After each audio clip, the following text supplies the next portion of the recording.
Welcome to SVG-TV News for Thursday, September 8th, 2016. I am Jennifer Richardson with the details. With the recent upsurge in crime, this nation's senior police officers are reassuring Vincentians that they are not deterred by the existing challenges posed by crime once they have the public support. The officers sat down earlier today with SVG-TV's Nolisha Miller. Commissioner of Police Ronald Hathaway, in an interview today with SVG-TV, said that the police are aware that citizen safety is paramount and further urged persons to be more cooperative with the police, stating that strategies implemented by the police can only prove effective if the community is involved. Criminals always try to get ahead of police, so they will be on the lookout. If the police move from point A to point B, they may seize the opportunity. And again, that's the reason why I would have stated the whole issue here, that collaboration with the public is so critical for us to put the whole issue of criminal activities under control. When asked about the strategies in place to curb the recent upsurge in crime, Commissioner Hathaway stated that for the strategies to remain effective, he could not share it with the public. Every machinery mechanism that is available to us, we will utilize it to address the issue at hand. Meantime, Deputy Commissioner Colin John assured the public that police investigations are always ongoing and emphasized on the recently implemented Anonymity Act. That is something that can be used to safeguard your identity and to protect you from the persons who may have committed the crime from knowing your identity. Superintendent of the South Central Division, Elton Jackson, highlighted the effectiveness of the mobile stations in several areas in SVG. It's a positive move. As I said, you may still have crimes being committed in these areas or close to these areas where the mobile stations are located, but we have to remember that persons will use every avenue to commit criminal activities. He further urged persons to pay attention to their own security. Nolisha Miller, The Evening News. After much debate inside Parliament and in the public domain, the cybercrime bill has been gazetted and is now law. In an interview with SVG-TV News, Vice President of the St. Vincent and the Grenadines Human Rights Association, Israel Bruce, says while there are aspects of the legislation which are worthwhile, the new act still causes unease among the populace to freely express themselves. Who wants to disagree with child pornography? Again, is a good part of the bill.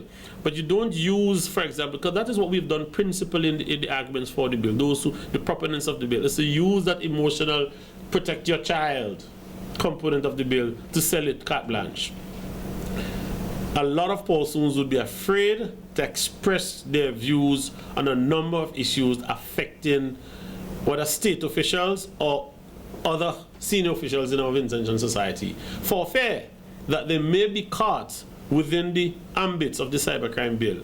And so we could be sending a particular message to our people. It's not just express yourself and express yourself responsibly, which is the message that is to be sent, but that chilling effect of I'm afraid to say anything because I do not know. Bruce further pointed out that his concern is that the primary targets of Cybercrime Act will be young persons. Be very, very, very careful about your own interaction and involvement in cyberspace, because today you may be a free and nice normal young person, tomorrow you may be regarded as a criminal or a jailbird. So I say to you, be very careful about your interaction on social media. If you find that somebody has offended you, the place to go to seek to respond to that is not social media. If you feel that you have been wronged in a criminal way, go and involve the police. In a civil way, go and involve a legal practitioner who will give you the requisite advice that is needed. Of course, as legal practitioners, our offices are always open to give legal advice to persons. But young people of this country, be very wary, be very careful. Cybercrime Act 2016 is like a trap waiting at your door. Meanwhile, leader of the Democratic Republican Party, the DRP, Alicia Batiste, is questioning why other pieces of legislation, such as the Freedom of Information Act and the Domestic Violence Bill, whose purpose is to protect persons, remain unlegislated. but he's told SVG-TV News that there was a rush to pass the cybercrime bill, although the public is yet to fully read and comprehend it. We still have problems with children who are indeed being sexually abused in their homes by sometimes relatives, by sometimes maybe the parent's boyfriend or whatever the case may be. And here we have a law that was passed that will give greater protection to such children by making it mandatory. Listen to me carefully. It makes it mandatory for such things to be reported, and there is penalty for if you don't report it, such as fines and jail time. And to date, I do not know that that law has been enforced. Why aren't we rushing to enforce laws like that instead, rather than a Cybercrimes Act, which the public itself has not gotten a lot of time to really study and understand, and one which has bad provisions that will encroach negatively upon the rights and freedoms of the people. The DRP leader also called again for the repealing of the law, which according to her has a hidden agenda. I still maintain the warning that we are about to see the real agenda behind passing this act when it is used to bring charges against persons for what they are calling cybercrimes.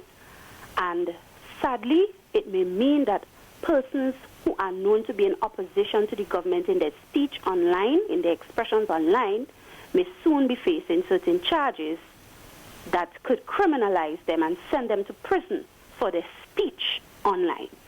And that is a terrible precedent that is going to be set here in St. Vincent and the Grenadines if this act is to be enforced and used as meant to be used according to its provisions. Several new faces have been added to the executive of the Carnival Development Corporation, the CDC. These include new chairman Ricardo Adams, pageant shows coordinator Lafon Fraser, who takes over from Cheryl Rodriguez, financial controller Davis Telesford, marketing coordinator Donnie Collins, and technical advisor John Mason. The other members are Ellsworth Ezzie Roberts, coordinator of Rural Carnivals, who has also assumed the position of deputy chairman.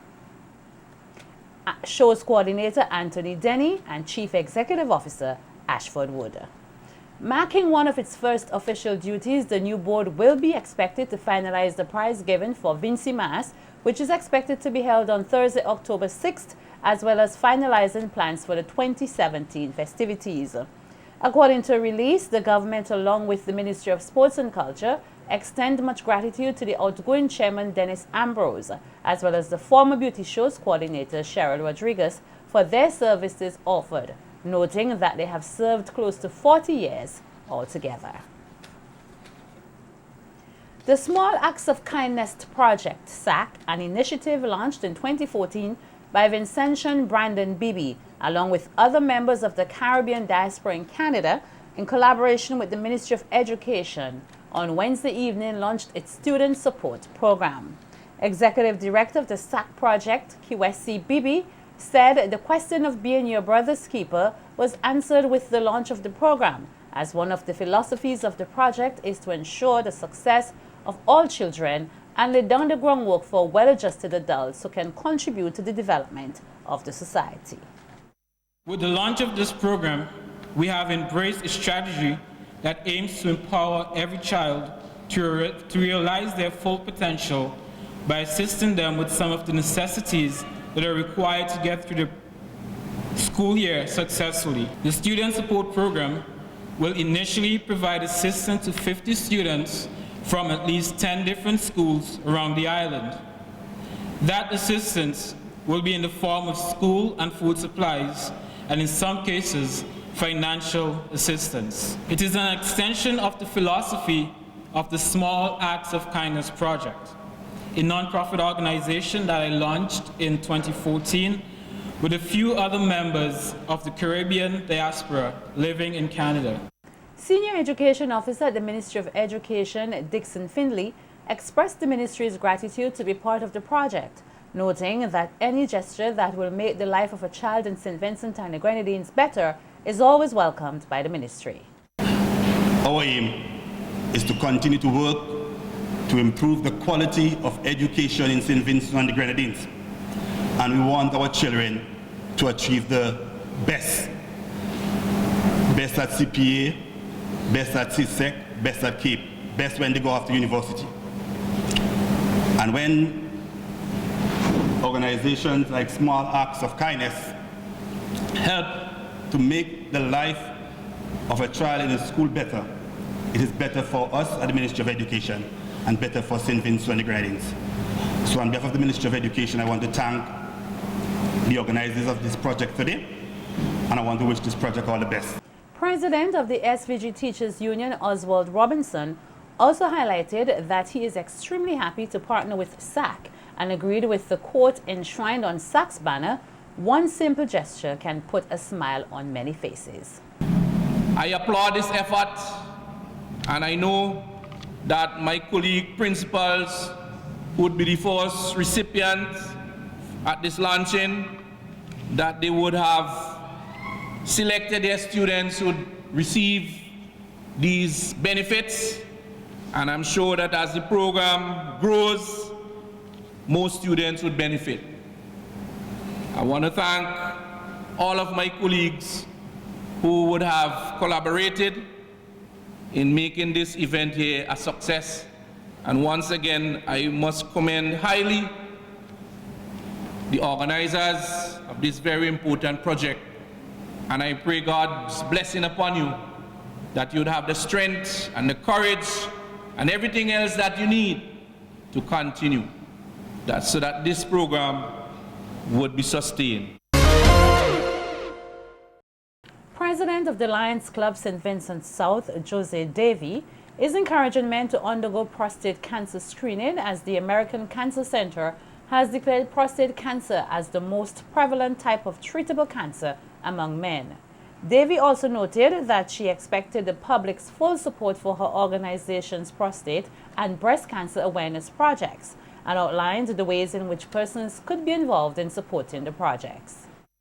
We expect the community to come out and participate. We accept all help that we can get and all donations that we can get to push these projects forward. Also, if you visit some of your local branches, bank branches, credit union branches, you look for the Lions Club donation boxes and you can place money in these boxes so we can continue our work with prostate cancer.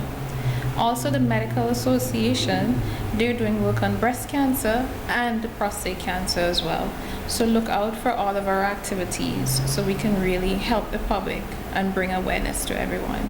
The Lions Club St. Vincent South will be hosting a health fair in Georgetown on the 24th of September in an effort to bring awareness to prostate cancer and other diseases. Minister of Transport and Works Julian Francis is reminding persons of the need for caution during this hurricane season. On the ULP Speaks radio program on Tuesday, Francis said that during this rainy season, his ministry continues to do its best to keep the nation's drains clean and debris-free. We've been having a lot of rain. Fortunately, we have done some road cleaning, some drain cleaning, I will say.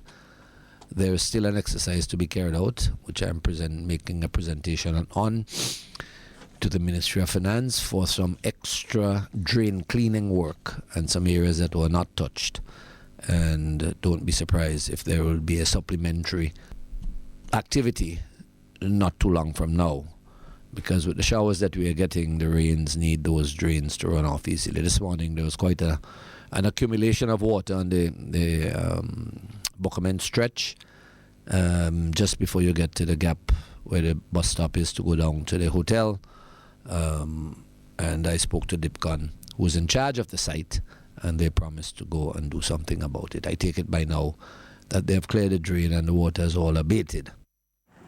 Minister Francis said that while this country has been spared from serious natural disasters recently, this must never be taken for granted.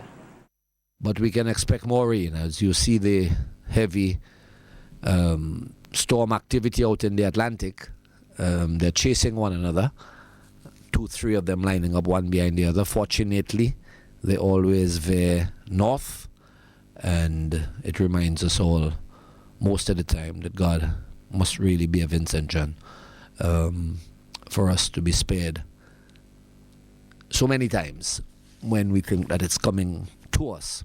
It veers And a lot of times, and within recent times, have gone more into the sea area than towards land.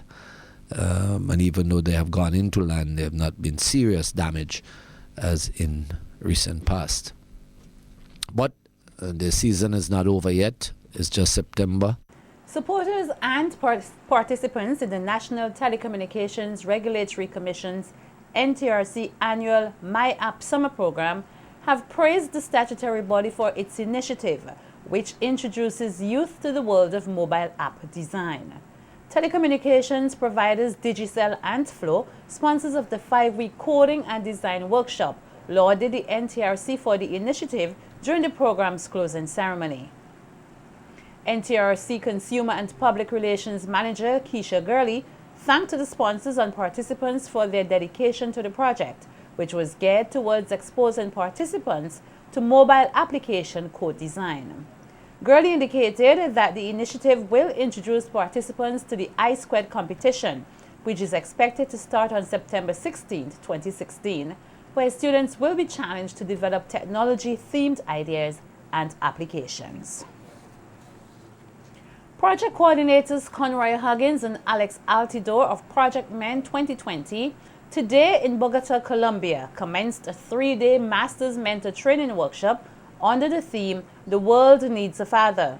The World Needs a Father is an organization founded and based in South Africa. The training workshop was organized in collaboration with Fundación Integrada Familia, the Integrated Family Foundation, based in Colombia, and the project coordinators are among 5 persons representing the Caribbean. 25 nations from the Hemisphere and South Africa are part of the 100 delegates attending the workshop. The principal objective of the workshop, which is to address the issue of fatherlessness, will attempt to equip Masters mentors, who are themselves fathers, to replicate the World Needs a Father training manual's curriculum.